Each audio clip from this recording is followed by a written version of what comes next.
This is the In Context podcast with your host, Karin von Hippel.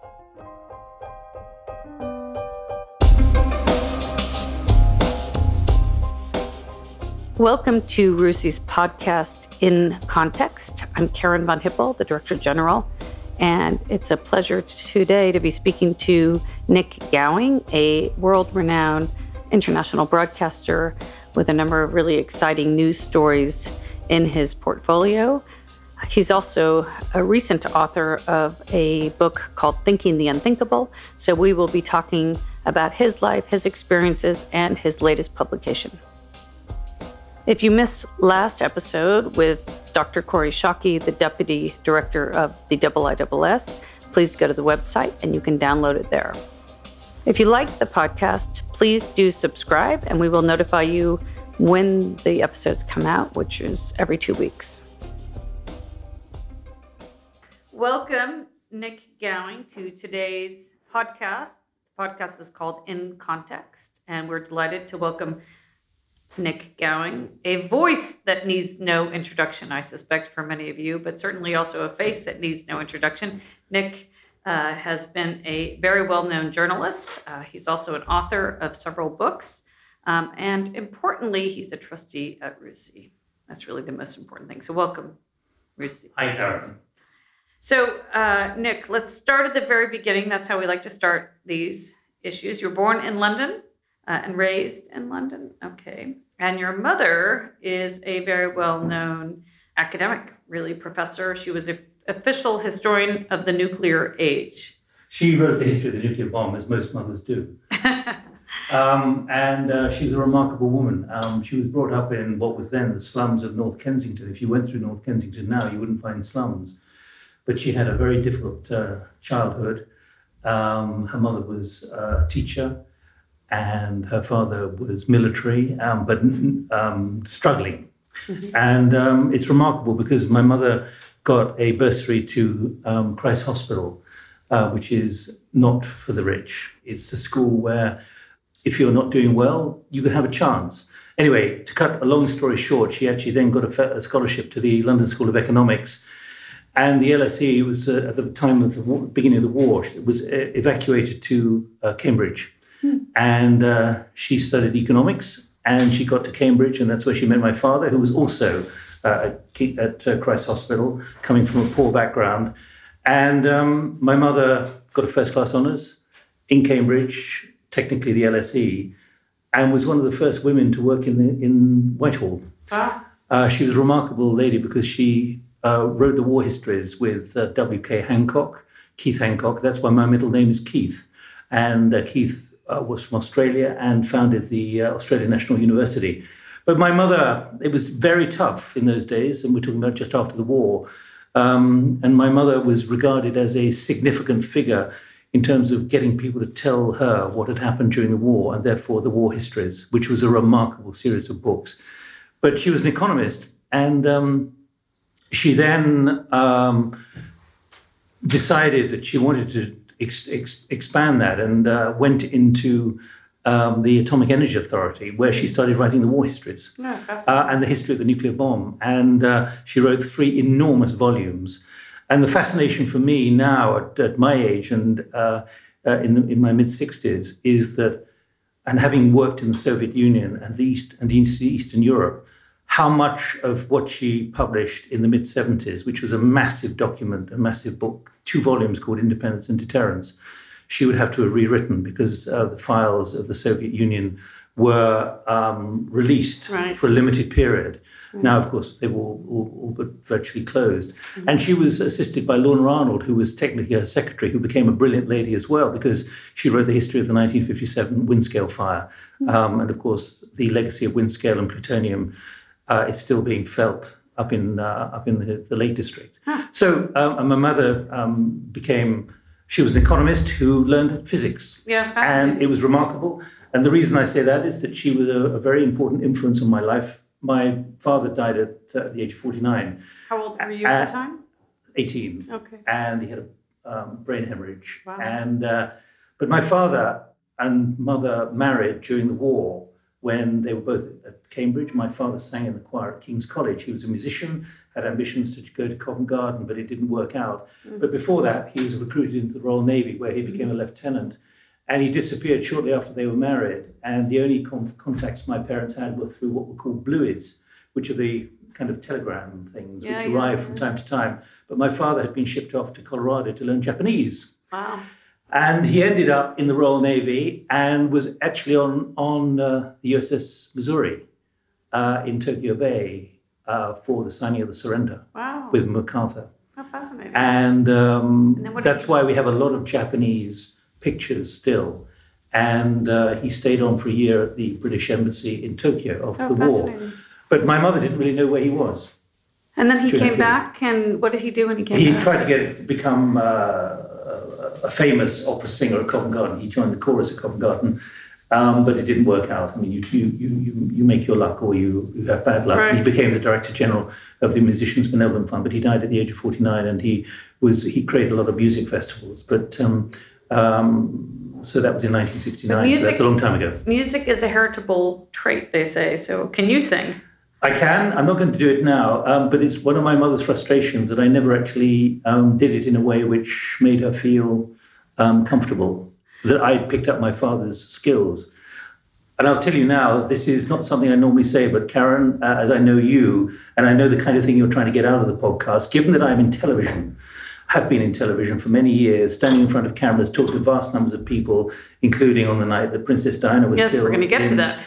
In Paris, and also things like 9/11, when I was on air for 7 hours, and the Soviets leaving Afghanistan in 1988. I was a very shy boy. Huh. So one of the mysteries my mother would tell you about if she was still alive, she died 20 years ago from dementia, is how did this shy boy end up on television? With a lot of encouragement from her, I would gather. Did she want you to be a journalist? No. She wanted me to be a surveyor. Uh-huh. And I resisted that. She wanted me to be a chartered surveyor and go to the the College of Estate Management at Reading University, but I resisted that. There's nothing wrong with being a surveyor, though. No, there's nothing wrong, but that's not what was in my blood and my DNA. In your blood. So tell us how you became a journalist. How did you get interested in the field? I always wanted to do it. And when I was at school, in those days, we had something called celluloid. None of this digital stuff. Celluloid, you could get 4 minutes of celluloid for about £1.50 from Kodak, and it used to be sent off to a box number in Hemel Hempstead and come back about a week later, having been developed. But I wanted to do film, and while I was at school, I made a number of films, a couple of which won awards. So I always wanted to be in the visual arts. But I ended up in journalism. When I was at university, I studied geography at Bristol University.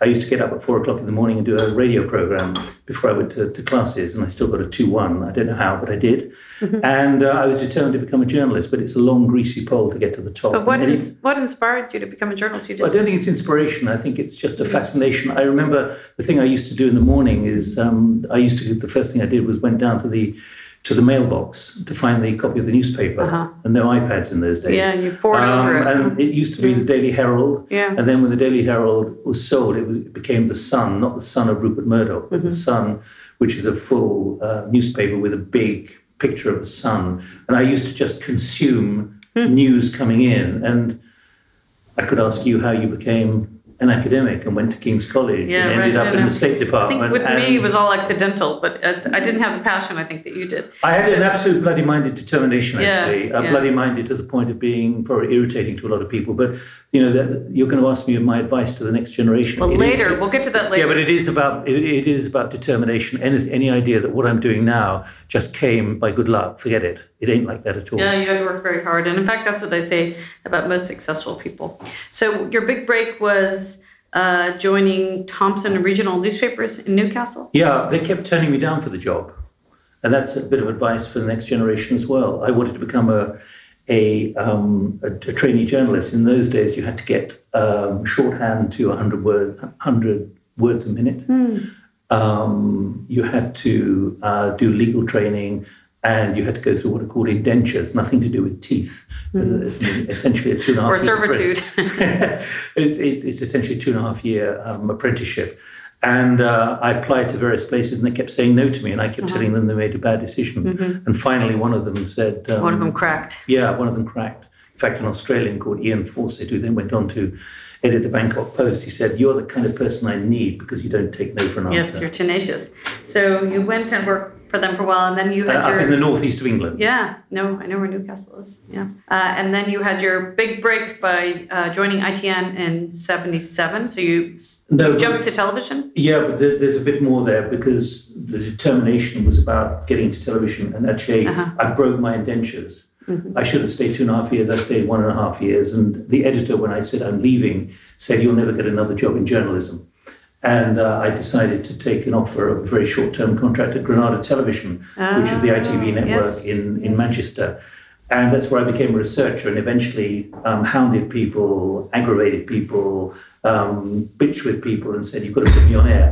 And that's what I did. There's a pattern emerging already. Bloody mindedness. So you did ITN for some time, right? Over 10 years. I did. Until 1996. Again, coming to ITN in London, in order to do that, I did a lot of stuff which was fed into the ITV, ITN network out of the northwest of England. And eventually you put yourself in a position where they can't say no to you, which is why in 1978, I joined ITN on the 14th of August. And I was there 18 years. You have such a fabulous voice that I thought they must have thought, we got to get this guy to do... well, they may have thought that, but they waited a while. Okay, then in 88 to 96, you joined Channel 4 as a diplomatic editor. Yeah, it wasn't quite as simple as that. Trevor McDonald was the diplomatic editor. And again, I went as a foreign affairs reporter. But again, it shows the bloody mindedness and determination you've got to show, because I went to a program, Channel 4 News, which is a wonderful program, had a rating of 0. And I could see the future of it, but I was ahead of the curve. And for several years, it did have a very small rating with Peter Sissons as the anchor. And he was brilliant.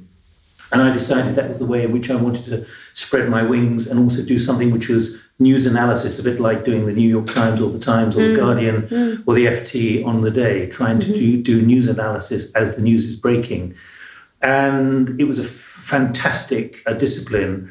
And then I became diplomatic correspondent. And then Trevor kept moving up into absolute distinction and ending with his knighthood. And I took his place as diplomatic editor at Channel 4 News when he decided just to be a presenter. Yes, well, I remember all of this because I was doing my PhD and studying, and so you turn on the nightly news and there was Nik. And I think I was distracting you. I think I ran into you at a few conferences and back then. So then you went so you did ITN, then Channel 4, and then you joined BBC World News, where you then spent close to 2 decades. Correct, yeah. But in all of this, Karin, I mean, just to pick up your last point, it is about being aware of how you find out what's going on and building contacts. I've now got what used to be called a filofax and a database of almost 20,000 names. Probably some of them are dead now. But in all of this, none of it comes easily. Right. And you've got to build the contacts and you've got to build the recognition, maybe for bloody mindedness, but also for determination and getting it right. Right. And that is, again, something which I'd advise a lot of people, that they've got to realize, they've got to chart out. I used to say to my son, Si, it's about tactics. And it's also about resources. It's about knowing who's where, tracking people, and so you can phone them up. In those days, there were no mobile phones or the first bricks. And this is important because you make your own luck, but you've got to be determined to do it. People aren't going to give you stories. They're not going to give you insights. The story. You don't just get everything off Reuters. Right. You've got to get an insight. I mean, when I broke the news the Russians were leaving Afghanistan, that was my determination to get in there. When I broke the news of martial law in Poland in December 1981, that was me over many months being determined to be there against the wishes of the communist government, getting visas by hook and by crook, so that when it happened, I was there, and I won a BAFTA award for my coverage, which was about, in those days, smuggling tape out of a country where there was a military clampdown. And we did it by having been arrested during the night. And in those days, it was the first generation of video rather than celluloid. It was about editing in silence because all our rooms were bugged. Yeah. And then taking a cassette, which was the size of a book, apart, and taking the bobbin out, taking 3 copies of it, strapping it to people's thighs, and getting them shipped out on trains. Wow. One to Sweden, one to Berlin, and one to Prague. One to Vienna via Prague. All of those were a risk because through Prague, through Czechoslovakia, they could be picked up by the STB. And so tell us what was the exact story about martial law in Poland that you broke? When Jaruzelski clamped down to stop a Russian invasion or a Soviet invasion. Did you have cameras there? We had cameras, but in those days, I'm looking at a camera now, which is the size of the kind of thing you would accept. And with an iPhone 10 at the moment, none of that, which you can stick in your pocket and you can see in the dark, essentially. In those days, it was all analog stuff, which meant that, and it was also a large camera, which was cabled to a large recorder. So you couldn't do anything. You couldn't really hide it. The idea of a GoPro in those days, or the kind of things which now, you can do, you can have surfing, you can jump, you can do paragliding, you can do it on the top of Everest, and you can transmit by Wi-Fi, or you can transmit by whatever uplink and Naves. All of that wasn't there. We were shut down for 10 weeks with only what's called a telex machine, which is a clunk, clunk, clunk. I know what those are. But so many others may not. You had those big cameras, and so you could have easily been spotted. We were arrested. We were thrown into a minus 20 degrees. We were thrown into a police station for several hours. We were opening our office that night, and I had to go around when it was clear that something was happening during martial law. My largely Polish crew had been celebrating the opening of the office, which means in Poland, a lot of vodka, drinking a lot of beer, exactly. pivo, vodka. Yeah. And I had to go back round in my car with snow on the ground, sobering them up, and telling the wife of one of them, give him warm clothing and food for 7 days. Got to get him out there. And we ended up in a police station being thrown around by the secret police, and there were no windows, so it was incredibly cold. So you'd already smuggled it out. You'd already smuggled the film out. No, that was after all this happened. Okay. You've got to have tenacity and guile and cunning. I mean, I was arrested many times by the secret police. Wow. How long were you in Poland? 3 years. Wow. And then Afghanistan was before that? No, that was during the mid-'80s, up until 1988. In fact, I broke the news the Soviets were leaving. It cost me a very smart Swiss penknife. Oh, no. Because I was able to get down to the airport in Kabul. There were no journalists in those days. The only person there was Lise Doucette, brilliant, chief international correspondent of the BBC now. There was just us in what was the International Hotel on the top of the hill, constantly being rocketed, and there was no heat, there was barely water. The only thing we had was a bit of rice to eat and stuff we'd shipped in. But why? Because occasionally Soviet officers, majors, captains, colonels came up to the hotel hoping to get a decent cup of coffee. And I befriended one of the colonels from the 106th Tamanskaya Division. Wow. And I persuaded him to let me onto the base down at the airport, which is now the main airport, from which all the Antonovs and Ilyushins were flying with all their flares coming out. And I said, you get me onto the base and I'll give you my penknife, because he'd shown an interest in it. So it cost me in the Victorinox penknife. Not a bad bribe. But in those days, I was virtually the only journalist in town, and the only way we could get material out was on what we called a double hop on Soviet satellites. Listen to that, Soviet satellites broadcasting British television via Moscow to London with the news that the Russians were secretly leaving Afghanistan. They were flying 24 tons of wheat in because there was a massive food shortage, and they were flying out Antonovs loaded with Why did they let you do it? Did they not know you were filming? I don't know. You didn't have to bribe the satellite operators, huh? Somebody might have done that. Well, I bribed a lot of people, but I don't know why they did. Fascinating. You make your own luck. Yeah. I stayed at that hotel many years later, and we were bombed there as well, so I think that still happens. So then, almost 20 years at the BBC World News, and you did many things at BBC. You did Europe Direct, Hard Talk, The Hub with Nik Gowing, World Debates, Dateline London, Simpsons World, and then, as you mentioned, many other stories. What were some of the other stories you broke or focused on during this period? But again, Karin, I'm going to not answer your question, because it's not the stories, it's the principle. Now you accept CNN. The BBC, I decided to go from Channel 4 News to see if it's possible on 24-hour television to do the kind of analysis that you do on Channel 4 News. And the BBC in those days did not have a 24-hour channel apart from BBC World as it was then, which was part funded by the Saudis, which was a major mistake. And the Saudis pulled out. But because it wasn't actually broadcast to the Brits in the UK, it wasn't license funded. Therefore, it was an incredible bit of public diplomacy without any money. And so it was a big risk on a small staff, fantastically devoted staff with minimal resources. So you now kind of take it for granted. But you're kind enough to ask me to talk about these things, but there are reflections to have, which is much of what we take for granted. CNN was a very, very limited operation in those days, what Ted Turner had set up. Things we take for granted now simply were in their early stages of trying to survive. And that's what BBC World was about. And it's never been a comfortable position to be in. Even now, when I stepped aside in 2014, it loses a lot of money. The British government doesn't support it, unlike the World Service of Radio, under grant in aid.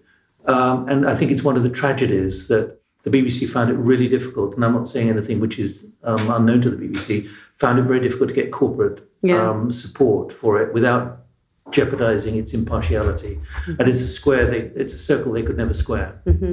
But, interestingly, you've referred several times to the way the news has changed since those early days. And now, today, we're in a situation where everything is running 24/7. And it's almost crazy thinking about how do you get a story when things are happening so fast? And how do you analyze a story carefully? And, it's just it's accelerated from one extreme to another, hasn't it?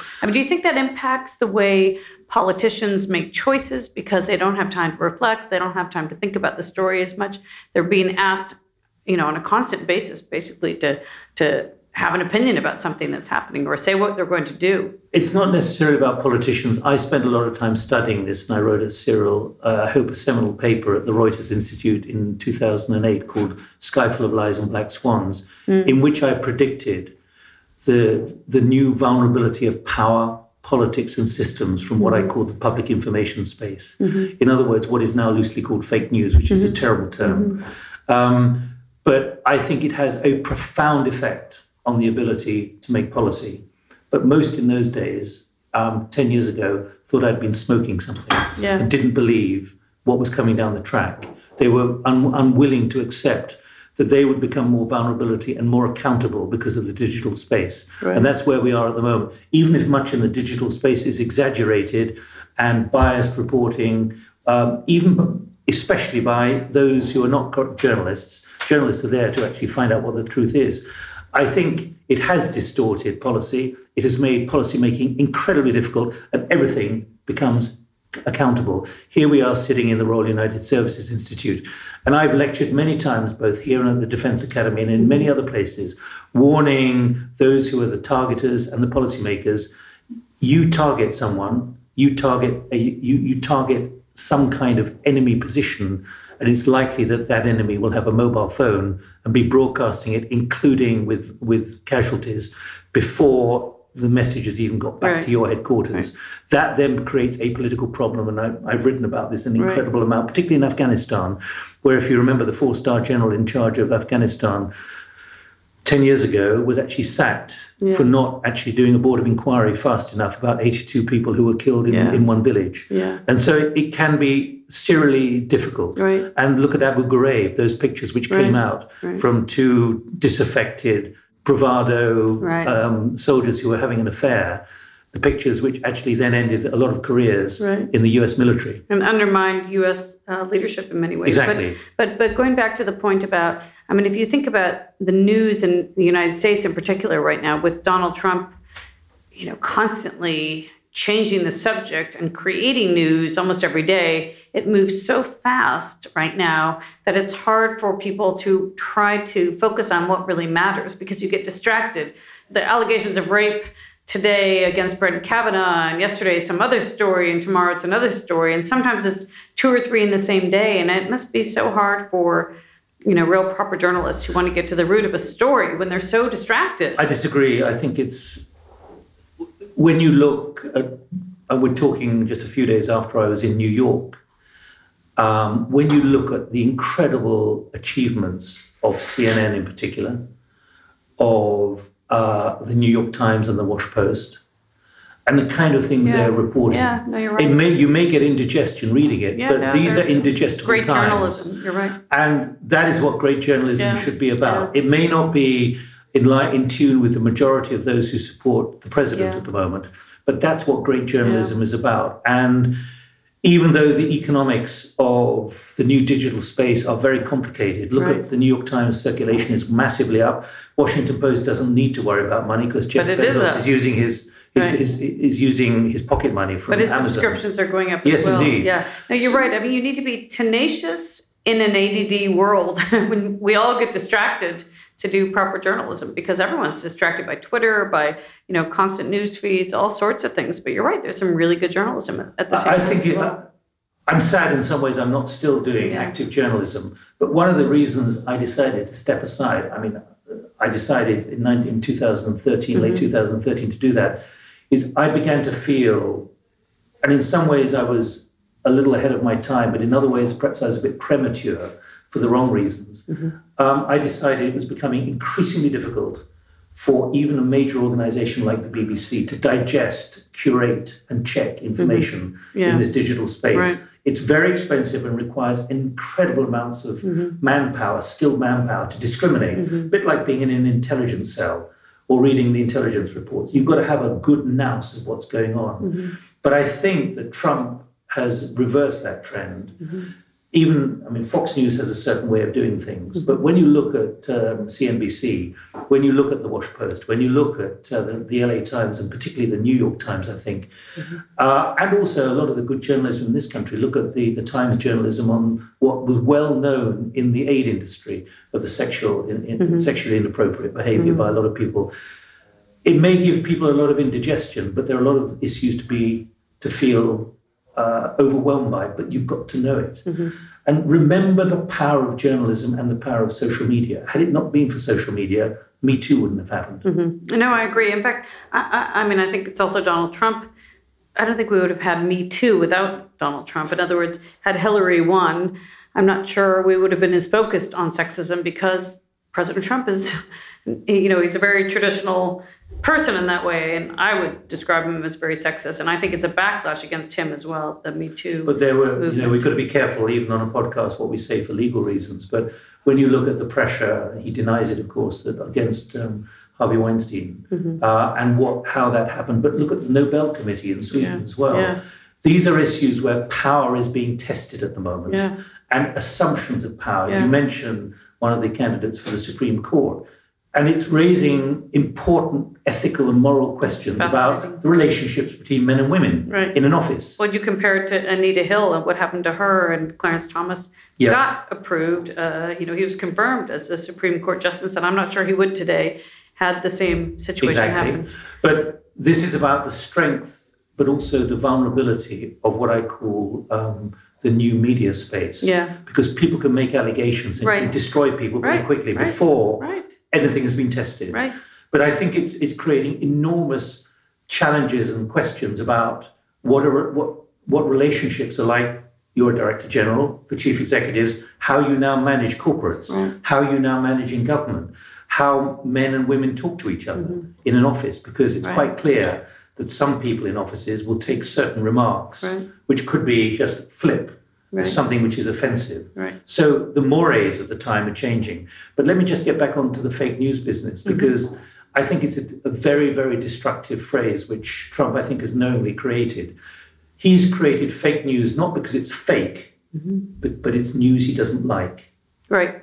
And that's what journalism should be about. It should be about exposing that stuff. And if the president calls it fake news, the trouble is it's entered the lexicon of far too many people.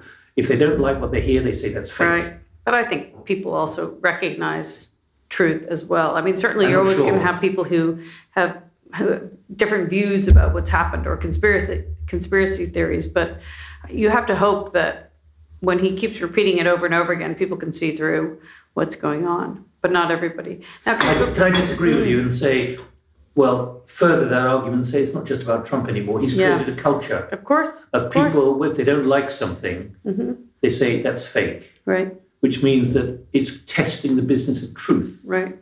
even in personal relationships and relationships with the people in your work or at home and so on, someone can say, no, that's fake. Right. Actually, all what they're saying is, I don't like it, right, as opposed to it's wrong. Right. And that's an important change. And that's what, in many ways, social media and the digital space can work against. But I think my paper analysing all of this, Sky Full of Lies and Black Swans, Sky Full of Lies came from the Burmese government in 2007 when the first protests were happening, which led eventually to the Schlorp being neutralised a little bit, Aung San Suu Kyi eventually becoming the de facto prime minister. But I'm saying that because, look, we're speaking shortly after the decision of the United Nations Special Investigation to call what's happening against the Rohingyas, 762,000 Rohingyas being kicked out into Bangladesh, large numbers being killed inside Burma, as genocide. Had it not been for the new digital space, we would not know anything about it. Right, we wouldn't have known. But why do I mention that? Because the 6 generals and others in Naypyidaw and Mandalay and Yangon are saying it didn't happen. Yeah. It didn't happen. Right. And that's what they said about the protest in 2007, a sky full of lies. Right. Well, that's what the Russians say about what's going on in Syria as well, right? But before in a minute, I want to start talking about some of the other work you've done more recently after leaving. Could I just add one thing, though? Yeah. Because you said something very important there. Much of what happens in Syria, we wouldn't know about were it not for some very brave people, many of whom have been shot dead by snipers. Citizen journalists, too. The white helmets in places where dreadful things have been happening, like the barrel bombs. Right. Many of them have been killed. Marie Colvin was taken out. Of course, she's a celebrated Sunday Times journalist. Right. But many others who don't know who they are, they have been killed. And it's amazing they could even recharge their mobile phones. Yeah. But when I left university in the mid-70s, one of the people I was at university with was a biologist who went to live in Syria. And he was in Syria at the time of the mass murder of vast numbers of people. I think it was in about 1981 in Homs. Mm-hmm. Yeah, it could have been, And he was Assad's father. He was working 8 or 9 kilometers away at the seed station. He knew nothing about it. Right. And now you would know. Now we know everything. Well, I worked on Syria for the U.S. government. And in fact, we were the first supporters of the White Helmets. And it pains me when I hear regime officials say, oh, they're a bunch of spies and they're not rescue workers. In fact, classic. I know. Or these wonderful journalists, as you say, or just civilians who are just capturing things on their phone and incredibly bravely trying to get it out of the country in all sorts of ways because the regime clamps down on that even, right? But look at the trend, look at the comparison with what I was doing in 1988 or in 1988 in Afghanistan, revealing the Russians were leaving, or what happened on the night martial law was declared in 1981, 13th of December. Imagine if we'd had mobile phones then, they wouldn't probably have been able to shut down the systems in time for all of it to be visible. So this is the importance of what is happening in the digital space now. But you were the storyteller, and you probably had more control of the story because there's so few cameras. I and my cameramen were the people who were recording it. Right. Now you don't have to be someone working for ITN or the BBC to do it. That's the important change. And if you think back to D-Day or some of the history of the Second World War, much of what took place could never have taken place because it could never have been planned in secret. Right, everyone would know. Now, can we shift to Princess Diana's story? Because I actually think that's quite interesting. And all of us, it was such a momentous occasion that I think all of us remember where we were when she was killed. I was in Nairobi, and actually I was with a fellow BBC journalist, and he was very distressed about it happening. But tell us what happened from your perspective.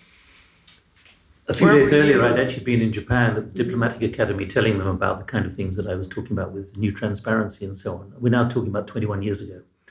I had to go to a karaoke party because the Japanese wanted to let their hair down on the Friday night. I had to fly back.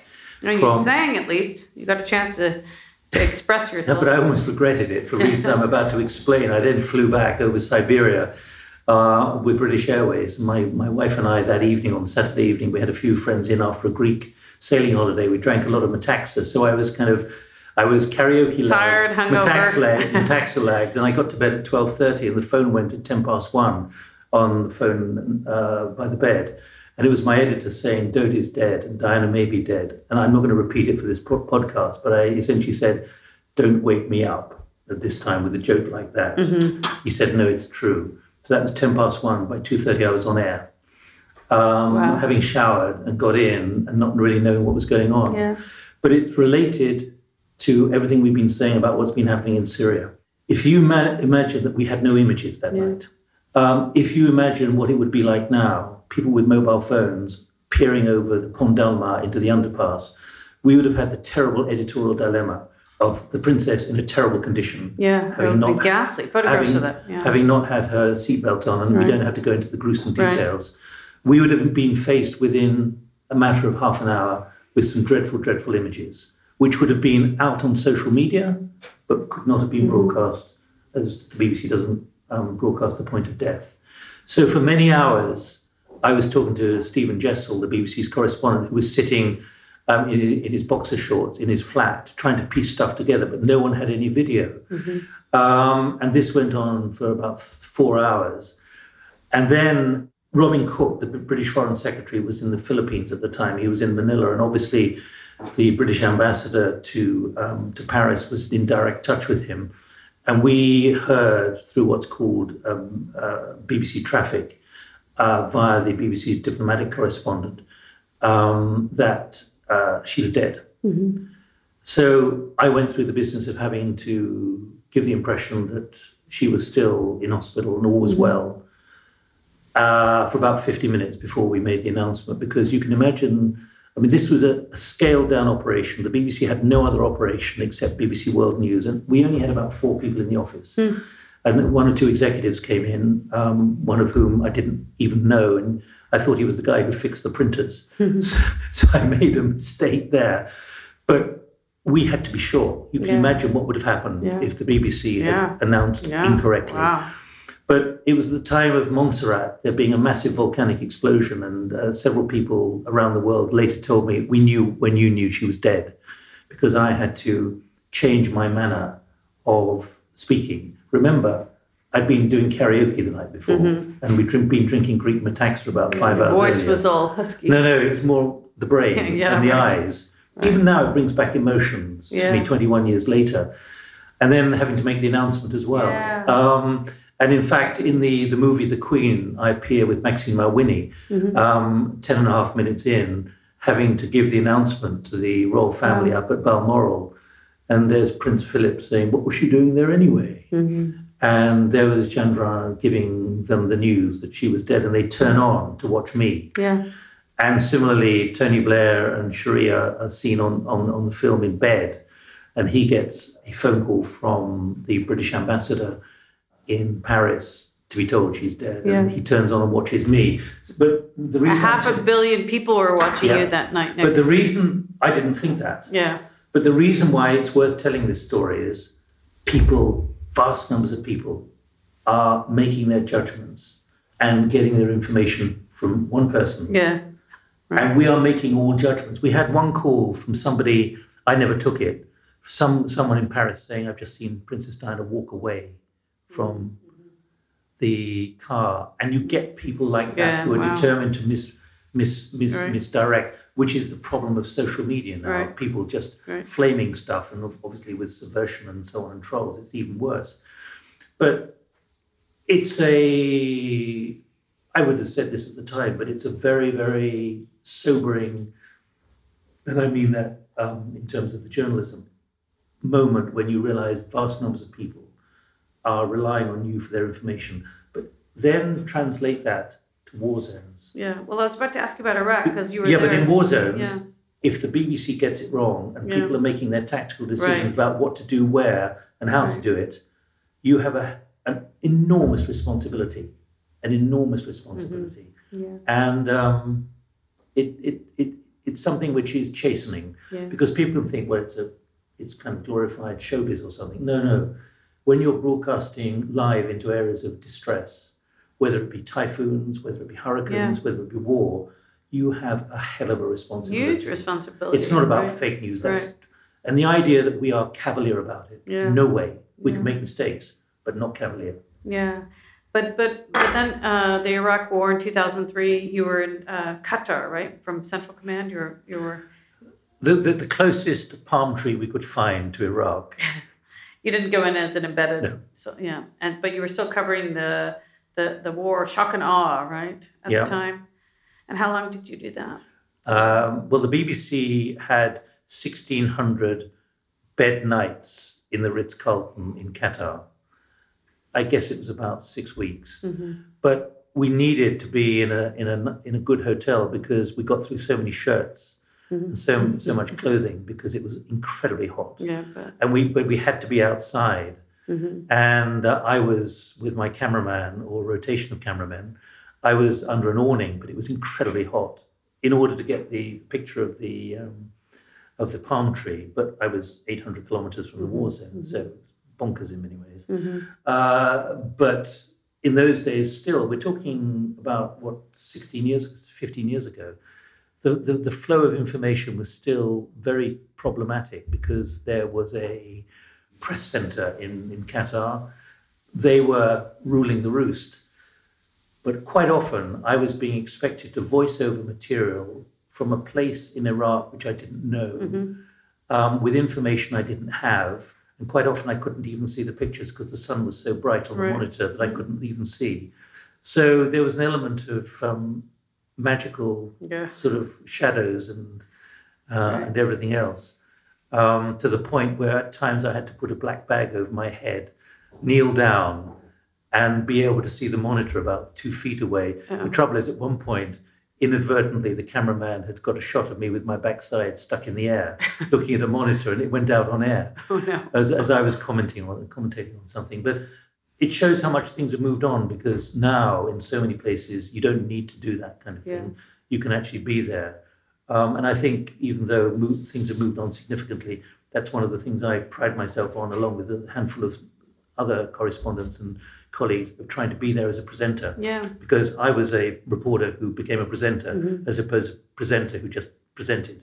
And therefore having that background and that knowledge, understanding weaponry, understanding other systems and so on, was really important to be able to add that dimension. And in those days we didn't have iPads, therefore getting information about weapon systems and so on, you either had to get it faxed from London, you couldn't just access it suddenly on the internet, or call on somebody Google up or something, or whatever, you had to have, if I may say, even at RUSI, the stuff from the IISS, and those kind of descriptions of weapon systems and what their capabilities were and so on, in order to add weight to it.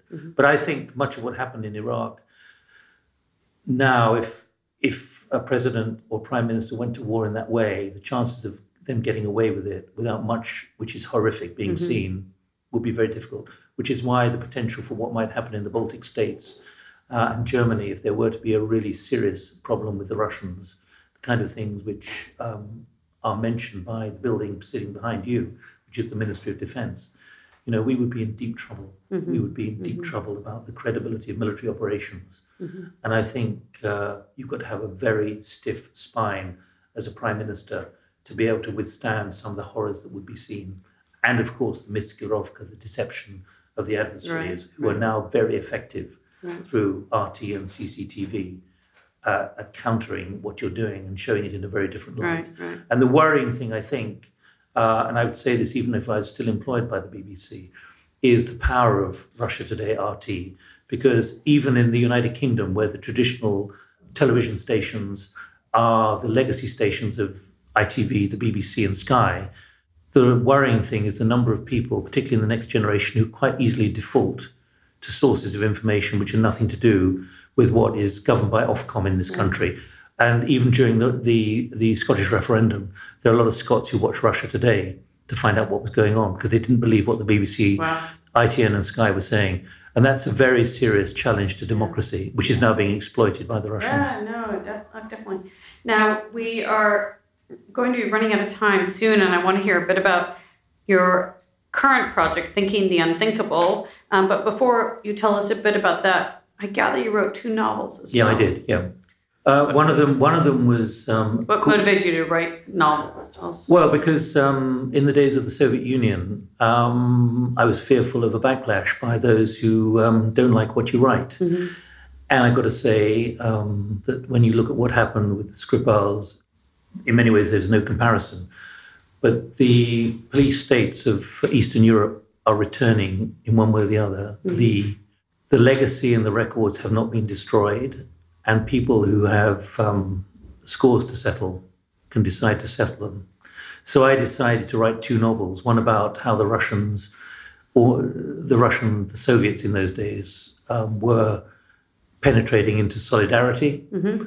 and they didn't believe Jaruzelski would save Poland, and that's what I wrote about. But it was based on people, but everything was fictionalized. Mm-hmm. How the Soviets penetrated solidarity so solidarity could kill Jaruzelski and prove that Poland was destabilized, and therefore there had to be a Soviet invasion by Marshal Kulikov's Warsaw Pact forces. The second one was ahead of its time, sadly, but I'm delighted. I wrote about the new level of corruption in Russia. There you go. And you did that in 93. Yeah. Wow. And that was called The Loop. Yeah. Because the old communists became the new capitalists, mm-hmm. became the new opportunists. Yeah. But ultimately they were still communists. Yeah, no, I was there at the time. I remember that. People were setting up joint venture hockey teams, and they were bringing tequila to Moscow. It was crazy cowboy times back then. So it was ultimately about the system, the apparatus of communism, the Chekists particularly, the security services, the fact that they would still run everything. Yeah. And most people said, what are you smoking, Gowing? Yeah. Russia is becoming free again, and look where we are today. Yeah, no, absolutely. So that's what I did it as a way of expressing what I believed was happening. Both were right. Mm-hmm. But I did it by knowledge. Mm-hmm. Yeah. Oh, interesting. Now, so tell us a bit about your current project. You've been very worried that politicians and businesses and really the third sector in general, people aren't thinking enough about what might happen. They're not planning for the unthinkable, basically. And you are trying to help people become much more aware, to plan, to think about this. In 2014, I was in my last weeks at the BBC when Putin was subverting eastern Ukraine and seized back Crimea in violation of international law from Ukraine. And so I was saying to myself, particularly after the inappropriate decision of the EU in the Lithuania summit, the Vilnius summit of November 2013, they thought issuing an association agreement to Ukraine, a proposal, that would be accepted by Putin. Mm-hmm. And of course, he made clear in Bucharest in 2008 that wasn't going to happen. Mm-hmm. And that was a misjudgment. It was an unthinkable because they just didn't believe that Putin would do it, even though he'd warned several people, including Van Rompuy of the European Union, that he wasn't going to accept it. So why did it happen? And other things were happening, like ISIS was emerging from nowhere, apparently. Ebola had suddenly decimated West Africa, and the World Health Organization said, no, it's not going to happen. Médecins Sans Frontières was right. And then the Saudis tried to smash the oil price down to well below $30 a barrel to secure the oil supplies, to try and get rid of countries who, like Russia, who needed the high oil prices. And my instinct, backed by Michael Ignatieff, who was then professor of practice at Harvard University, the failed candidate for Canadian Prime Minister, said this is a new normal. Mm-hmm. And I was asked by the Churchill Foundation 50 years after Churchill's death if I would do something about leadership. And I was then a free agent. And I said, there's one thing that's bugging me. It's why are people at the top not able to think the unthinkable? And I set out, therefore, I wasn't worried. Mm-hmm. I was just intrigued to the intellectual challenge, which was being missed almost. And I set out to talk to people at the highest levels based on my enormous sort of contacts list. And a lot of people started expressing deep concern. Mm-hmm. They were fearful. They were worried. Their words, not mine. They were overwhelmed by what was going on, and they couldn't believe it. They thought it might be a blip. And as one thing led to another, I developed the project into something much bigger. Other people joined me, Chris Langdon, who's my co-author now. And by 2016, which was the year after the migration crisis in Europe, we'd clearly come to a conclusion that large numbers of people right at the top privately were expressing deep concern. and around tables like the one we're sitting at, within cabinet offices, within the corporate structures, people just were worried about losing their jobs and saying, what do you think, Chief Executive? What do you think, Minister? What do you think, Director General, if this might happen or that might happen? The unthinkable. And as with the migration crisis, it became clear that it shouldn't be thinking the unthinkable. It should be thinking the unpalatable, because the evidence was always there. But within governments and within systems which are risk averse and conformist, no one was really prepared to think, my goodness, could that really happen? Donald Trump and Brexit are two other examples. Well, we wrote that for Chatham House on the 1st of June 2016, 23 days before the referendum. We predicted Brexit. We predicted Trump would be nominated based on what is now called populism, which we call pushbackism. It's the resentment of a significant part of electorates against the systems which they believe are failing them. And so, in my view, Brexit is not just about Brexit, it's about everything in the system. But now we're seeing it in Sweden, we're seeing it in Hungary, we're seeing it in Poland, we're seeing it in Italy. And look what Macron is a product of that. The public saying all the traditional political parties are not serving us. Look, the socialist headquarters in Paris has had to be sold. The Socialist Party has been decimated. Well, 2 years ago, they had a socialist president. So what we're talking about is a fundamental fragmenting of the status quo. Everyone kind of accepts that now, but 3 or 4 years ago, no one was prepared to see it. So I think we were ahead of the game. And in fact, much of what we published, including, we've now got thousands of pages of transcripts, hundreds of interviews and conversations, all of them logged, and all of them are saying the same thing. And we get zero pushback. Everyone is deeply concerned about where we're going. And you can take the Steven Pinker line that this is the age of enchantment, but there's another line, which is the Piketty line, that we've probably seen the best years. And what we're facing now potentially is what a new definition of national security should be. And I've been talking about this with security people. It's actually potentially national stability, because you're facing potentially the hollowing out of the middle class, the hollowing out of economic activity. You're seeing it exacerbated by Brexit here in the United Kingdom, but you're seeing many jobs which people assume will be there, will not be there. Yeah, job insecurity and health Skills. Concerns and pensions and all sorts of things that are just no longer guaranteed, right? But it's thinking the unthinkable. It's a project which is it's driven intellectually by us, but I've come here from a number of meetings just today and more tomorrow. And I was in Singapore at the weekend, and I was with the outgoing president of the General Assembly, Miroslav Lajčák, who's the Slovak foreign minister, speaking to him privately after his year in tenure. I was a leadership advisor to him, saying leaders do not get how serious this is. So what we're trying to do is not make people pessimistic, but realistic. Good leaders actually make their judgments based on information and data, not on, it can't be like this, let's hope it'll go away. But these are very serious times, and perhaps I could, just to summarize and perhaps conclude this stuff on thinking the unthinkable, it's far from over and it isn't a blip. But let me quote to you something in line with what we had concluded 2 years ago, which no one wanted to believe. But I think it's now coming out, whether from Larry Fink of BlackRock, whether from Steve Schwarzman of Blackstone, in the corporate sector and elsewhere. And we're seeing it from the building behind you, even from General Sir Nick Carter, who's the Chief of Defense, when he was head of the army, and others. We are in very serious times where the stability of the societies we've accepted and expected can no longer be guaranteed. That's why I call it national stability rather than national security. Because potentially the likes of our national security advisor and other national security advisors face the potential for social instability based on economic problems, which could be exacerbated by Brexit here. We're hearing that now from the police forces in the United Kingdom. But let me just conclude maybe with this. This is from Joe Kaiser, who is the global president and chief executive of Siemens.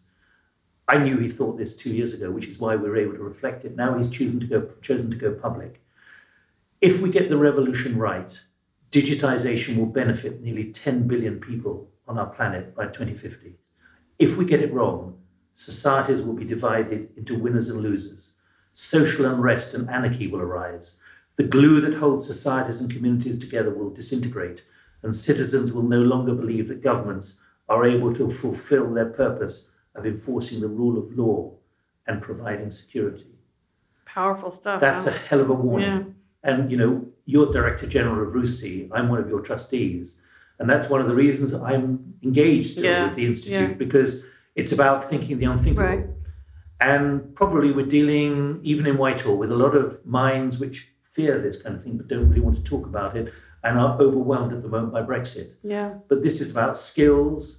It's about ability of people to get earnings. Imagine what happens if, in response to what the Prime Minister says in Parliament over the Russians and Novichok and other things as well about the cyber crimes. Mm-hmm. Imagine that the Russians decide one day, as they've done in Sweden and elsewhere, to shut down the utilities in this country, shut down the water, the electricity, the supermarkets, stop being able to provide food. Am I being too scaremongering? No, all of that. And then don't forget that, of course, America, the United Kingdom, most European countries now are internally incredibly divided as well. Yeah. And so they're believing, going back to what we talked about earlier, different narratives, different news. They don't even listen to the same information anymore, which makes it even worse. Remember that phrase, Karin, that citizens will no longer believe that governments are able to fulfill their purpose of enforcing the rule of law. It's already happening. And providing security. I see that already happening. So you can say I'm a pessimist, but this is realistic. And this is what a discredited political class is now going to have to battle with. They have to figure that out with Brexit looming over them. Yeah, but in a cabinet meeting, they don't talk about this. Yeah. So unfortunately, we are running out of time, but maybe we'll do another podcast getting much more into the weeds on the subject, because it is fascinating. The bits I left out. No, that is fascinating. No, this whole, the work that you've been doing the last few years is incredibly important, I think, for all of us, and it's an important subject for us to be discussing at RUSI. I have just two quick questions for you, and then we can sign off for today anyway. The first is, you've been very involved in a lot of charities, and I wonder what motivates you to work with all these charities. I know you are involved with the overseas, or you have been involved with ODI, the think tank. You've done a lot of work with the World Economic Forum.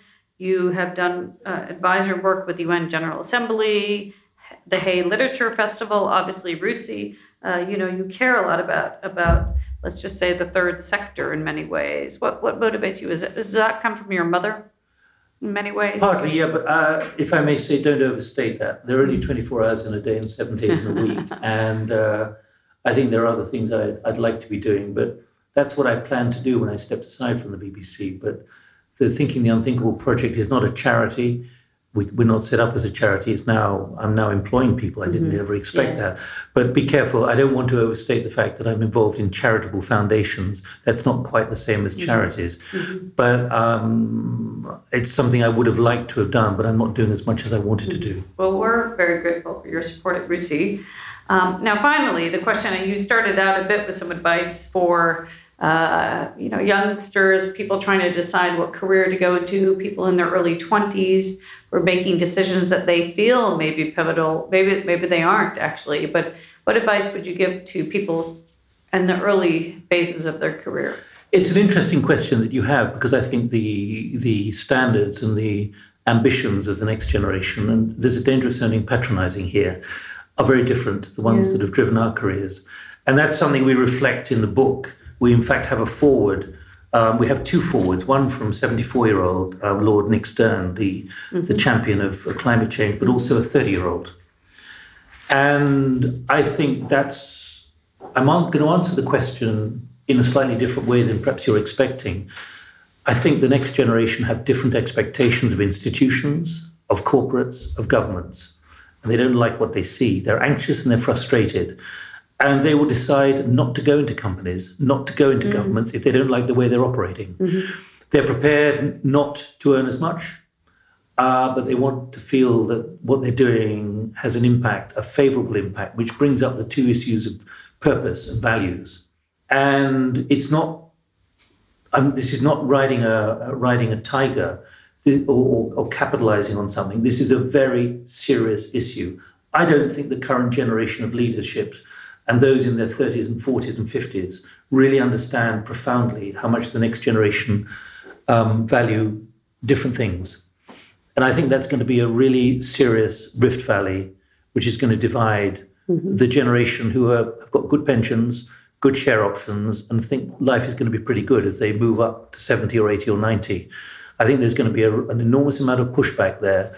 And I see a schism. And I've set myself up as a startup with Chris Langdon, my co-author. And we've set it up as a startup because actually it's not Silicon Roundabout, it's not Silicon Valley, but it's about trying to do different things which the system doesn't currently allow. And I think the next generation, I would encourage, many of them will have 12, 15, 18, 20 jobs in their lifetime. But what's a job these days? It's work for which you're paid. Right. And I think there's a danger of that being the wrong question now, because it's about how many people have come to us in conferences who are working for big companies or just given up working in big companies or government saying, I can't stand it. I'm getting out. Even if I don't make any money, I prefer to do something which has social value. Yeah. And I think that's a big schism. And dare I say, you've asked me the question, so I'll give you an answer. It's something that RUSI's got to work on about getting the next generation and encouraging the next generation. Yeah. Well, great. Well, thank you for that. Nik Gowing, a voice that needs no introduction to 500 million listeners out there. Huge pleasure talking to you today, and hopefully we can do a follow-up conversation in the near future. So thank you again for coming in. Thank you, Karin. Thank you for joining us today. Our next episode will be with Sir Malcolm Rifkind, the former Foreign Secretary and the former Defense Minister. We have a really interesting conversation with Sir Malcolm about not only his really interesting background, but also the many, many experiences he had while serving in government. If you have any comments or questions about our podcast, please do go to the RUSI website and leave your feedback there. This podcast was produced by Tom Ascott, developed by Caroline Tranter, with further research from Neil Watling. Keep up to date with the latest defense and security analysis by visiting www.rusi.org.